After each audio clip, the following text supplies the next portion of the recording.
अमीर साहब, मेरा सवाल ये है कि थायराइड की बीमारी में कौन सी ग़िज़ा मुफीद है और किन ग़िज़ाओं से परहेज करना चाहिए।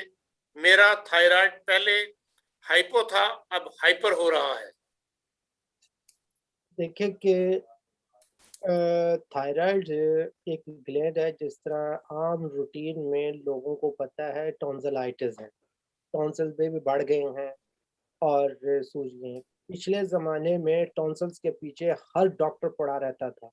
आजकल के दौर में डॉक्टरों को सिर्फ थायराइड ही नज़र आता है कि या तो ओवर एक्टिव हो जाता है या अंडर एक्टिव हो जाता है। अंडर एक्टिव ये उस सूरत में होता है कि टीएसएच बढ़ जाते हैं, यानी कि बॉडी हीट कर गई, यानी कि आप कॉफ़ी, चाय और गर्म दूध या गर्म पानी या गर्म-गर्म चीज़ें या आप ड्राई फ्रूट खाने के आदी हो गए, तो वो थायराइड अंडर एक्टिव हो जाएगा।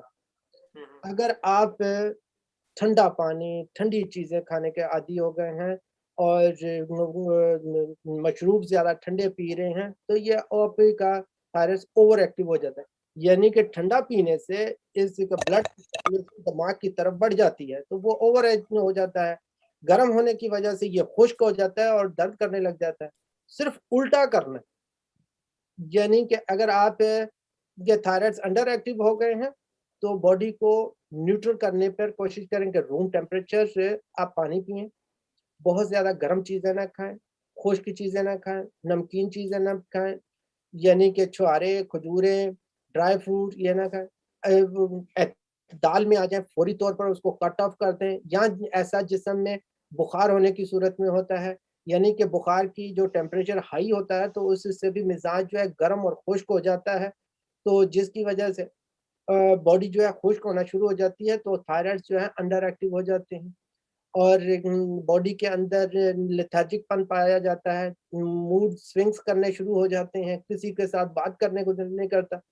दूध को उबालें, ठंडा करें और इसको रूटीन के साथ उसको पिएँ कि जिससे आपका जो थायराइड है दोबारा एतदाल में आए। ये थायराइड कोई हवा नहीं है, कोई बड़ी बात नहीं है, सिर्फ़ आपकी सोच जो है उसको बीमार करती है और जिसकी वजह से आपकी बॉडी को नुकसान पहुँचता है। थायराइड जो है वो अपने दिमाग से एक हार्मोन लेता है जो इसको स्टिमुलेशन करके पूरी बॉडी को इन्फॉर्मेशन सप्लाई करता है।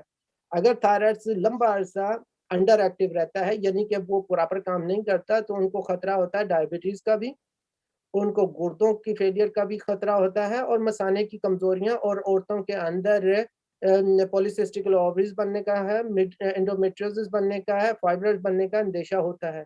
तो लिहाज़ा इसका फ़ौरी तौर पर एतदाल पे लेके आना ज़रूरी होता है।